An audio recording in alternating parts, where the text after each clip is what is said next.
Hi there and welcome to Nana Teaches. I'm so glad you're here.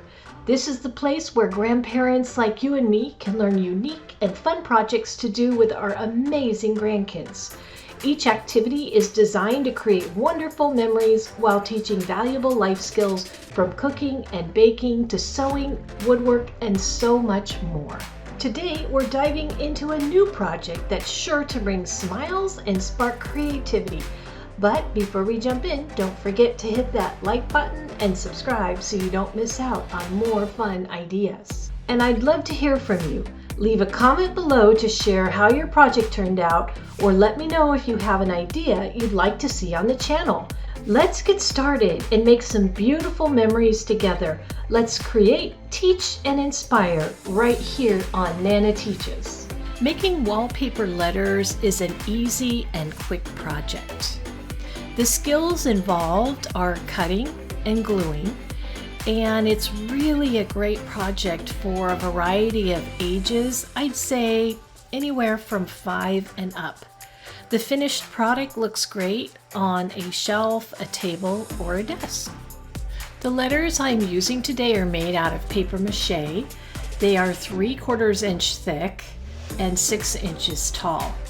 Now, I got my letters from my local Joann's fabric stores, and I've really searched around to see if I could find a link for you on Amazon, but it's really difficult. They had different sizes. They didn't have this size in particular, and I couldn't find all the letters on Amazon, so I'm going to leave a link to a set of wooden letters.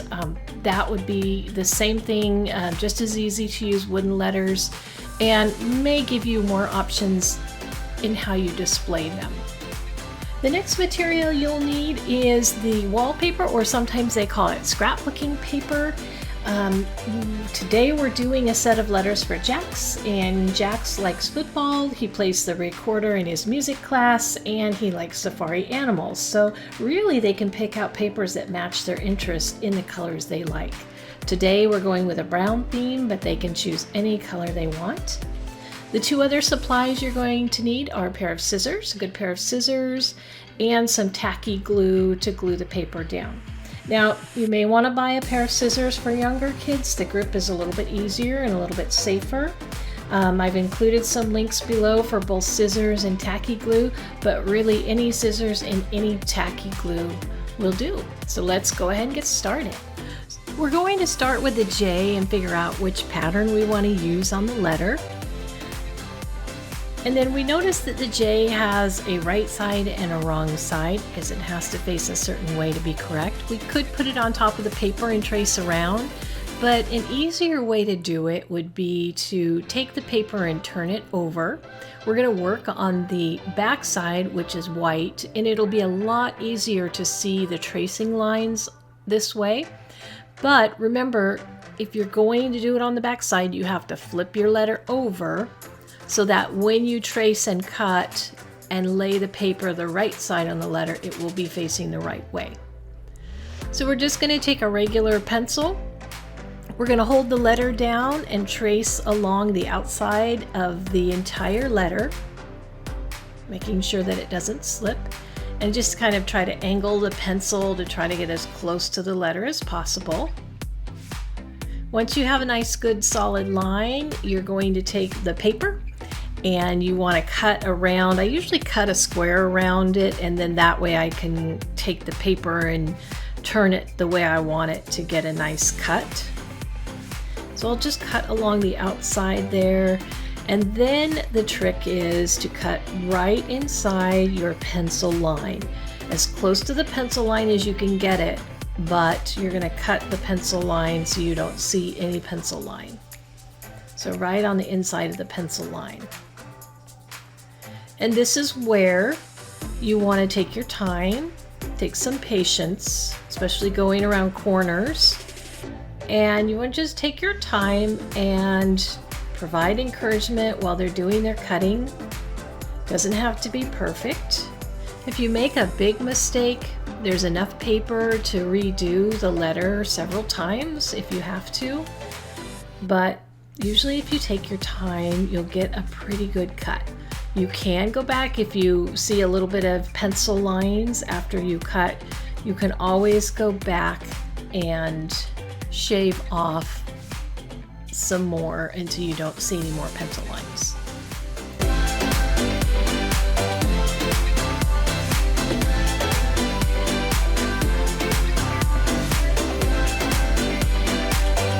Okay, so now we have our J.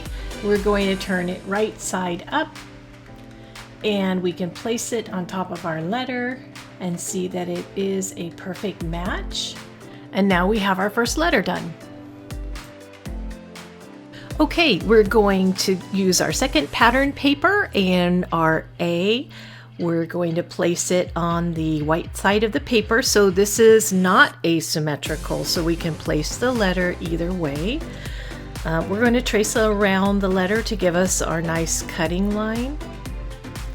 And don't forget the little interior part of the letter, the little triangle. And we'll go ahead and get this cut out.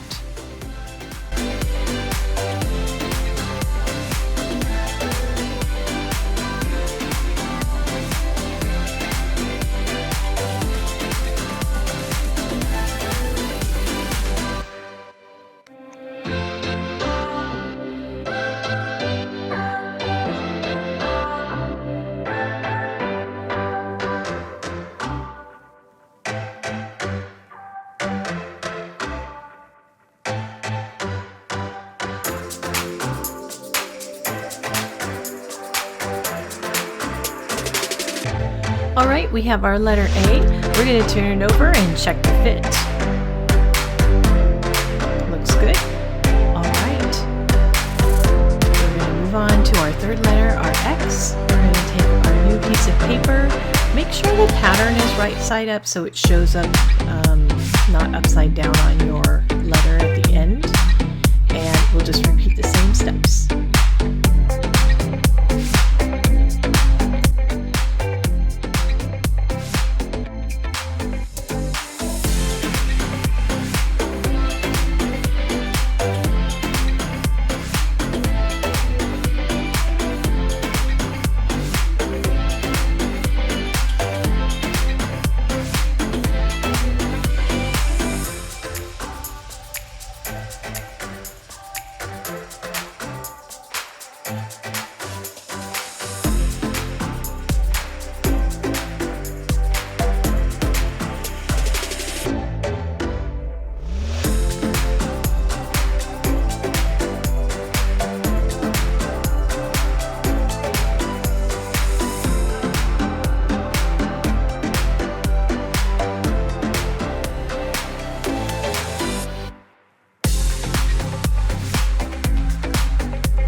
Okay, so now we have our X cut out, and we've got our all three letters are ready to glue. We'll start with our first letter, and really the trick to gluing is to not put too much glue on. You actually need very little glue. We're going to just put a little tiny drop on the inside. We're going to use our finger to spread it out so that it's nice and the glue doesn't bubble up and create these sort of bumps in the paper. So we're going to just kind of spread it out on the letter. And then the second trick to it is we're going to really go through and we're going to get the edges. The edges are the most important part. And if you find afterwards that there's a little edge that doesn't seem to be secured, you can kind of gently lift up the paper and just put a tiny drop of glue in, and that will fix the problem. But I'm going to carefully lay my paper on top. I'm going to smooth it out to make sure that it's completely adhered to the letter. Kind of just gently smooth it out. We don't want to use too much glue because it will kind of wet the paper. We want the paper to stay dry, and then I'm just going to flip it over and put some pressure on it, just some even pressure against the table. And there we have our J. So we're going to go through and do the same thing with our A. Remember, not too much glue. Sometimes children will have a tendency to put a lot of glue on, so we just kind of want to ensure that there's not too much glue on and the edges are adhered.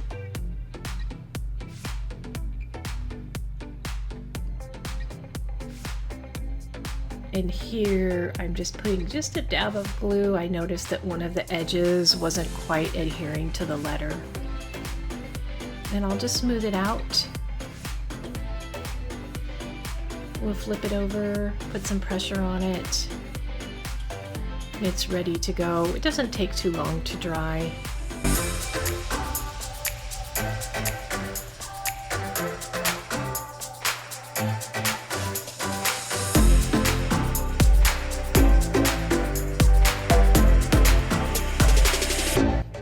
And we'll finish with our X.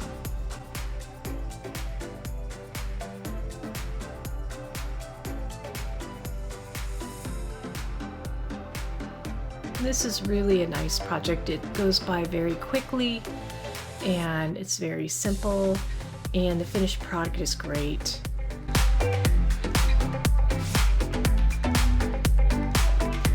All right, there we have it. I hope you enjoyed this project. If you want to see more projects and activities for grandparents to make memories with their grandchildren, please hit the subscribe button below. If you have any ideas for future projects or activities that you'd like to see, please leave them in the comments below. Thank you for watching. See you next time.